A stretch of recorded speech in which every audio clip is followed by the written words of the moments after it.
Nah, jadi semua yang berlaku dalam akuntansi itu asal mulanya dari teori, gitu ya. Dan teori itu melahirkan hipotesa, ya. Atau hipotesa akan melahirkan teori, bisa juga, gitu ya. Sehingga lahirlah ada yang dikatakan dengan pendekatan induktif atau juga pendekatan deduktif. Nah, itu asal mula dari yang namanya teori, gitu ya. Jadi hipotesa itu hubungannya koheren. Ya. Kenapa dia hubungan koheren? Hubungannya tarik menarik, gitu ya. Dan juga membentuk suatu konsep, ya, bentuk pragmatik, ya, bentuk pragmatik yang secara umum merefer pada yang ada praktik di lapangan. Nah, jadi orang bilang, ah itu teori katanya. Ya sebenarnya kita nggak bisa mengabaikan teori. Apa yang dipraktikkan di lapangan, ya kan, itu semuanya dari teori, gitu ya. Nah ini jangan salah. Wah itu bapak itu berteori katanya. Ya itu jangan perspektif seperti itu. Karena apa yang kita praktikkan itu semuanya adalah berasal dari teori, ya. Yang ada di lapangan itu asal mulanya dari teori. Nah itu yang dikatakan oleh Hendriksen sejak tahun 70-an, gitu ya. Nah itu kita disebut dengan kerangka logisnya, ya. Jadi memang akuntansi itu adalah aktivitas manusia, ya. Jadi teori akuntansi itu mencakup ya perilaku orang, gitu ya. Kemudian keinginan orang ingin dapatkan informasi, ya. Dan juga kenapa orang dalam organisasi itu mensuplai, ya, memilih, memasok, gitu ya, menseleksi, ya, dari informasi yang harus disampaikan pada orang, gitu ya. Nah sehingga teori itu bisa jadi adalah ya bagaimana gambaran kita mau melihat nilai aset, gitu ya. Atau juga teori itu mungkin juga akan memberikan inspirasi untuk memprediksi kenapa manajer memilih metode akuntansi tertentu, gitu ya. Atau juga melihat, menjelaskan, ya, bagaimana hubungan culture, ya, latar belakang hubungan culture dan dampaknya uh, secara menyeluruh, hubungan culture dan hubungan informasi akuntansi, gitu ya. Kemudian juga melihat gambaran, ya, bagaimana informasi akuntansi itu harus disiapkan, ya, disiapkan secara menyeluruh dalam bentuk kelompok kelas-kelas, ya, dan juga memprediksi, ya, secara relatif, ya, dalam beberapa grup, ya. Jadi dengan kata lain, kalau katanya itu teori itu adalah inspirasi dari yang praktik di lapangan, apalagi teori keuangan, gitu ya. Jadi apa yang dipraktikkan di bidang akuntansi keuangan itu semuanya ada teorinya. Ya, jadi banyak teori yang melandasi dari praktik akuntansi keuangan, itu ya. Itu sudah jelas. Dan secara tidak ada secara universal, ya, teori akuntansi itu yang bisa diterima, ya. Kenapa dengan demikian, ya? Karena ada perspektif yang berbeda. Nah, jadi perspektif yang berbeda itu bisa menolak atau bukan bisa menolak, ya, bisa menganggap ada pilihan lain. Nah, sehingga different perspektif, ya, about central objective and role, scope and financial accounting, ya. Karena adanya perspektif yang berbeda terkait dengan tujuan pusat, ya, peranan dan juga scope dari akuntansi keuangan, ya. Dan tidak ada no universally, ya, tidak ada secara universal yang bisa diterima terkait dengan perspektif mengenai peranan dari teori akuntansi. Jadi di sini memang dilandasi oleh perbedaan oleh peneliti itu sendiri, ya, perspektifnya terkait dengan peranan teori akuntansi. Dan mengenai dengan proses pengembangan ide, ya, dari suatu teori itu mulanya dari observasi. Apalagi kalau kita lihat, ya, evolusi dari teori akuntansi, ya kan, tahun 20 tahun 60, ya, teori itu dikembangkan dari observasi semuanya oleh akuntan, ya, ketika akuntan itu berpraktik, ya. Sehingga di sini ada kodifikasi doktrin, ya, atau juga yang berkaitan dengan konvensi akuntansi. Dan pendekatan apa, ya, induktif itu adalah pendekatan yang sangat kritis. Nah, kenapa pendekatan yang sangat kritis, ya? Nah, itu kita bisa melihat, ya, kita bisa melihat, ya, bahwasanya eh, apa ya, eh, adanya reaksi yang disebabkan oleh sikap, ya, sehingga tidak ada menjadi suatu landasan ya terkait dengan praktik yang untuk mengevaluasi sesuatu gitu. Jadi asumsi ada menggunakan asumsi gitu ya, dan asumsi itu adalah bisa membentuk suatu hal yang praktik mayoritas. Jadi ini dikatakan dengan perspektif orang gitu ya. Nah, yang dikatakan dengan perspektif Darwinism ya, karena uh, ya perspektif ini diasumsikan bahwasanya mayoritas itu banyak melakukan praktik, itu dikatakan dengan accounting Darwinism. Nah, Grady tahun 65 juga melakukan riset ya di dalam komisi ICPA, di mana dari komisi ICPA melahirkan namanya FPB Statement nomor 4 ya, bahwasanya konsep dasar dan juga prinsip akuntansi yang melandasi ya dari praktik keuangan dan juga penyajian yang ada di perusahaan. Jadi dengan kata lain, itu merupakan refleksi dari prinsip-prinsip akuntansi yang berlaku umum ya. Refleksi secara menyeluruh ya terkait dengan prinsip akuntansi yang berlaku umum di satu waktu gitu ya. Kemudian juga kita melihat ya, tidak ada not driven ya, tidak ada pemicu yang terkait dengan praktik yang ada ya. Jadi secara kritis teori itu ya, secara kritis teori itu yang melandasi dari prinsip akuntansi yang bernama prinsip historis gitu ya. Maka terkait dengan hal itu pendekatan penilaian aset dari suatu waktu gitu ya, itu punya hubungan, punya korelasi ya dengan inflasi gitu ya. Atau juga tahun 61 dan tahun 62 ya, Moniz dan juga Sporus and Moniz ya, komisi yang dibentuk dari ICPA atau disebut dengan Accounting Research Division, di mana auditor memproposisikan bahwasanya ukuran sistem akuntansi itu terkait dengan perubahan ya, akuntansi historis ya yang didasarkan pada nilai saat ini ya. Hal ini ya, ini kalau kita lihat sekarang udah berlaku ya yang namanya current value itu ya. Ya, jadi di sini tidak didukung oleh ICPA pada awalnya secara radikal ya, yang berbeda dari praktik yang umum ya. Oke, kemudian landasan hal itu ya akan melihat yang menjelaskan atau juga memprediksi mengenai praktik akuntansi dibanding dengan praktik-praktik khusus yang lainnya. Nah, ini dikatakan dengan positif teori. Jadi yang dikatakan positif positif teori itu yang sifatnya kalau kita mau memprediksi gitu ya di masa yang akan datang. Misalnya kita memprediksi perubahan laba atau memprediksi harga saham, itu secara umum dapat dijelaskan. Itu apabila membahas hal itu dikatakan dengan positif teori. Jadi awalnya adalah asumsi logis ya yang dapat memprediksi. Jadi memprediksi di sini dikatakan cukup apabila atau dikatakan cukup akurat apabila adanya pengujian terkait dengan observasi realitas yang ada ya, sehingga dapat menjelaskan ya apa yang diprediksikan gitu ya. Nah, jadi memang positif teori itu berkaitan dengan uh, prediksi gitu ya. Nah, sekarang siapa pengusung gitu ya? Pengusung dari positivisme accounting itu. Ya, positivisme accounting itu diusung oleh yang namanya Watt and Zimmerman gitu ya. Nah, disinilah kita pentingnya teori akuntansi mempelajari latar belakang ya, yang namanya PAT teori itu ya, positive accounting theory oleh Watts and Zimmerman yang memprediksi dan juga menjelaskan kenapa akuntan memilih metode akuntansi secara khusus dibanding dengan metode yang lainnya.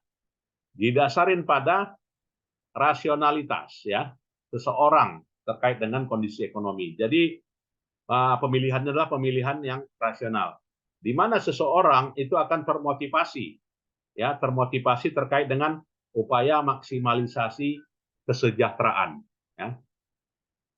Dan teori lainnya yaitu namanya teori normatif.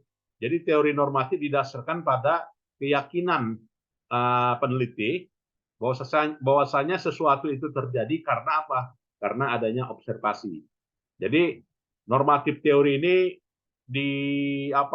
diusung oleh Raymond Chambers ya. Raymond Chambers yang melanjutkan dari riset-riset akuntansi yang terbaru. Ya, yang di mana tidak harus dievaluasi ya refleksi dari praktik akuntansi aktual tersebut. Nah, klasifikasi normatif teori dilandasi pada teori true income theory. Jadi true income theory itu membuat asumsi terkait dengan peranan dari akuntansi yang mengukur dengan menggunakan ukuran tunggal. Apa itu ukuran tunggal? Laba ya.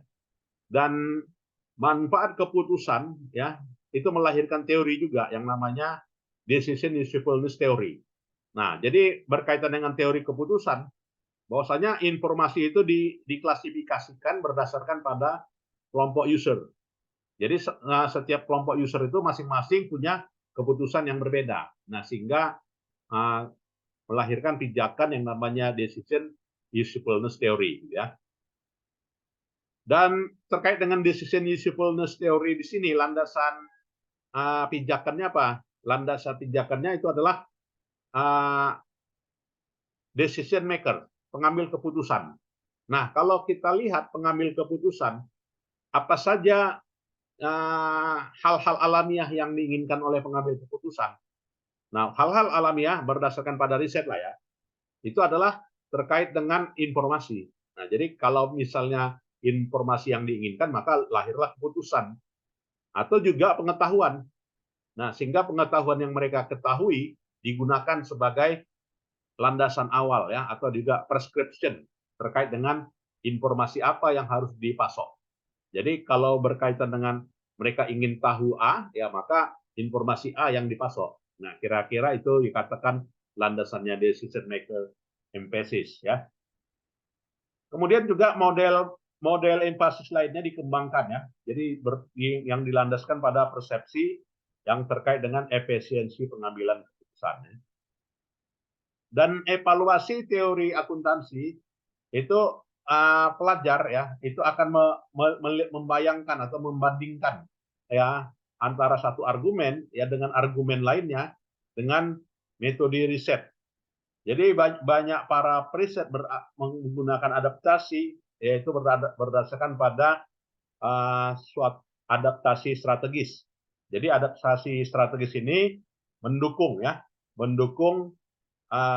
riset mereka dan juga teori-teori yang mereka usung ya.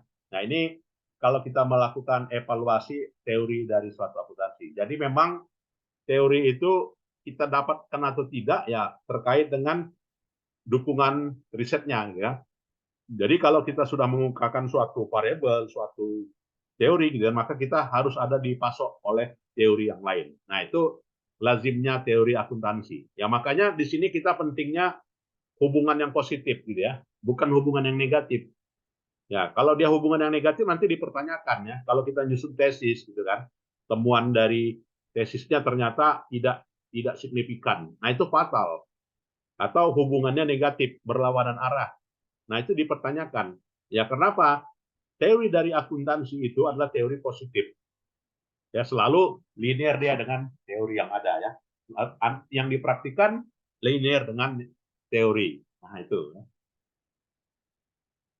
Dan inilah dia revolusi keilmuan ya oleh Kuhn.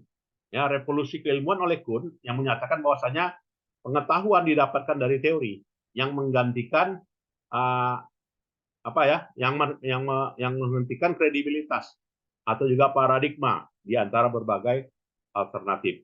Jadi dapat memungkinkan menjelaskan ya kenapa para researcher di sini gitu ya memberikan teori alternatif dari teori yang ada. Itu.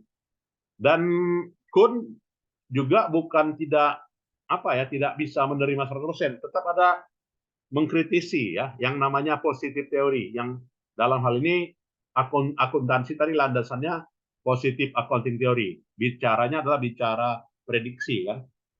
Kita nyusun laporan keuangan untuk apa? Ya, untuk memprediksi ke depan dari data masa lalu. Kan itu kan realitasnya. Kita punya data, misalkan data aset. Ya, untuk apa aset ya? Untuk bisa memprediksi masa lalu, masa depan. Kalau kita punya data masa lalu, maka kita bisa memprediksi ke depan. Kita punya aset nilainya 1 miliar, gitu kan? Ke depan bagaimana? Karena kita punya data 1 miliar, maka kita bisa estimasi penyusutannya berapa, nilai sisanya berapa, nilai perolehannya berapa, nilai pasarnya berapa. Ya karena kita punya data, yang gitu ya. Jadi sifat dari positif teori itu ya selalu memberikan penyediaan terkait dengan prescription, gitu ya. Jadi keputusan tidak apabila keputusan tidak disiapkan oleh prescription, gitu ya, maka profesi akuntansi itu dipertanyakan. Ya. Kemudian juga nilai yang Kuhn juga mengkritisi, gitu ya. Dia positif accounting teori dikritisinya, normatif accounting teori juga dikritisinya. Nah, normatif teori ini kenapa dikritisi? Ya, terkait dengan adanya lack of empirical observation. Beda hasil, gitu ya. Beda hasil, beda pengamatan antara satu riset dengan riset lainnya. Nah, itu artinya apa? Normatif teori ini kadang nggak konsisten ya. Landasannya apa? Ya, landasannya adalah opini personal juga. Ya, kalau kita biasanya kan gitu, kalau kita menggunakan data kuesioner itu kan persepsi ya. Udah pasti jawabannya beda. Perusahaan A, ya kan direkturnya jawabnya 5, perusahaan B jawabnya belum tentu 5, malah kadang 3. Beda gitu kan. Ya karena apa? Landasannya adalah personal opinion. Jadi personal opinion ini itu yang menyebabkan sesuatu itu terjadi ya.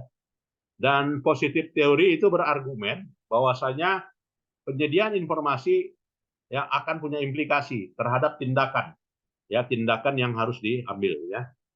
Dan positif teori juga menggunakan landasannya adalah landasan judgment, nggak semata-mata memprediksi ya, tetap ada pertimbangan kearifan ya yang namanya judgment. Nah ini. Nah kita kemarin gimana absennya, pakai e-learning atau manual?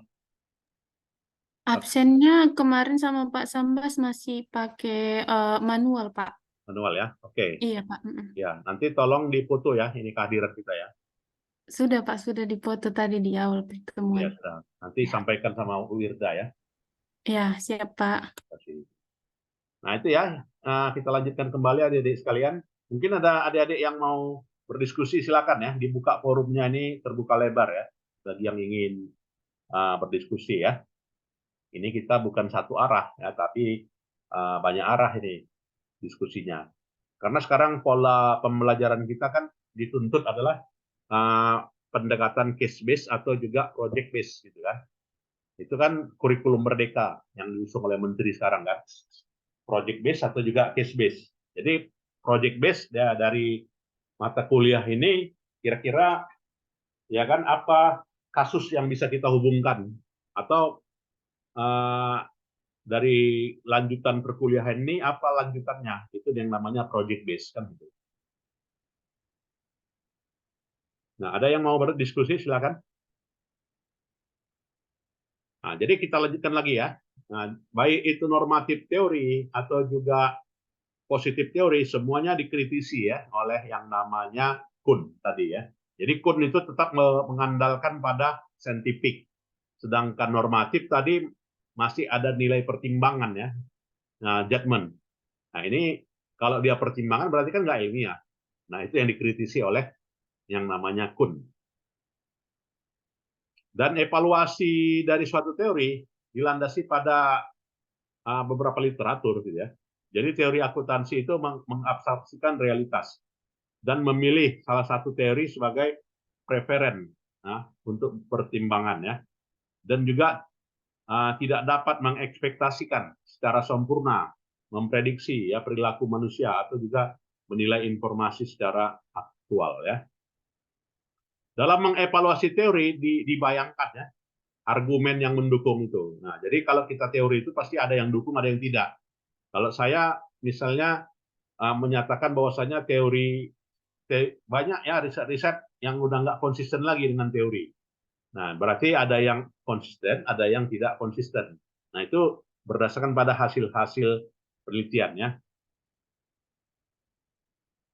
Kemudian juga landasan logis, gitu ya. Jadi argumen itu diterima Kenapa kalau bisa diterima? Kalau kita mengungkapkan pendapat dengan teman, dengan orang gitu kan, kapan pendapat kita diterima? Kalau logis kan gitu ya. Kalau argumennya sesuai, gitu kan? Kalau orang argumennya sesuai, orang akan diam. Ya, ketika argumen itu nggak sesuai, orang akan protes kan gitu ya. Orang akan mempertanyakan. Ya, jadi dengan kata lain, logical deduction yang bisa menerima. Ya, kalau memang logis, kenapa nggak bisa diterima sebuah argumen kan gitu ya. Nah, jadi landasan dari apa ini? Ya, landasan dari akuntansi itu adalah logic and evidence. Lalu itu ya. Kemudian kalau adanya asumsi, kalau kita menggunakan argumen logis, ya maka argumen itu tetap menggunakan asumsi. Dan tentu saja asumsi ada yang dipertanyakan, ada yang diterima. Ya, maka di sini akan ada yang namanya critical assumption. Jadi critical assumption itu bisa menolak apabila asumsinya terpusat. Artinya banyak memprediksi yang salah. Ya, kalau udah prediksinya salah berarti asumsinya salah dong. Ya, kalau asumsinya salah berarti nggak tepat, maka asumsinya ganti, ya kan? Maka asumsinya ditolak. Kira-kira demikian. Dan Toles ya juga mengidentifikasi gitu ya adanya dukungan argumen ya termasuk di dalamnya emotional tone word ya kemudian juga sebuah statement ya. Kenapa mempelajari teori akuntansi? Ya kita mempelajari teori akuntansi karena yang namanya aturan-aturan akuntansi keuangan kalau nggak itu punya implikasi kan. Kalau nggak ada teorinya maka dapat dibayangkan implikasinya dampak kepada informasi kan, sehingga informasi yang dipasok itu bisa salah. Ya kalau dia informasi yang salah berarti tidak direkomendasikan gitu ya. Dan juga studi-studi akuntansi menunjukkan bahwasanya bagaimana elemen akuntansi itu bisa diukur ya. Selain itu juga ada namanya motivasi gitu ya. Motivasi dalam suatu organisasi yang mendukung dari kedudukan tipe informasi akuntansi. Nah, itulah ya terkait dengan 29 slide ya yang kita pelajari hari ini ya. Mungkin adik-adik ada yang mau diskusi, silakan. Baik. Kalau nggak ada, nanti ini saya rekam menjadi video ya. Dan supaya apa di-subscribe ya, supaya bisa kita mengikuti bahan perkuliahan kita ini ya. Ada yang bertanya, Firza Azahra, silakan. Sony Angela, Moza Sapira, silakan. Rini Oktari. Belum ada, Pak. Belum ada ya. Ya. Jadi pesertanya 10 orang ini ya, 9 ya. 12 orang, Pak. 2 orang tidak hadir hari ini, Pak. 2 orang ya, tidak ada. Jadi nanti kita untuk UASnya kita persiapkan ya, tulisan paper. 1 paper 2 orang ya. Nah, jadi nanti ada 5 kelompok ya. Iya, Pak. Ya, 5 kelompok. Kita UASnya dari sekarang kita susun dalam bentuk paper ya. Dan nanti kita publikasikan supaya ada karya mahasiswa dan terlaksananya apa ya, project based dan juga apa ya, case based dari model pembelajaran Merdeka Belajar ya. Itu yang diinginkan. Ya, saya kira itu saja ya pertemuan kita. Kita sudahi dan kita lanjutkan minggu depan ya. Terima kasih. Selamat siang, salam sehat selalu. Assalamualaikum warahmatullahi wabarakatuh. Waalaikumsalam. Waalaikumsalam Siang, Pak. warahmatullahi wabarakatuh. Ya, boleh meninggalkan ruangan. Terima kasih.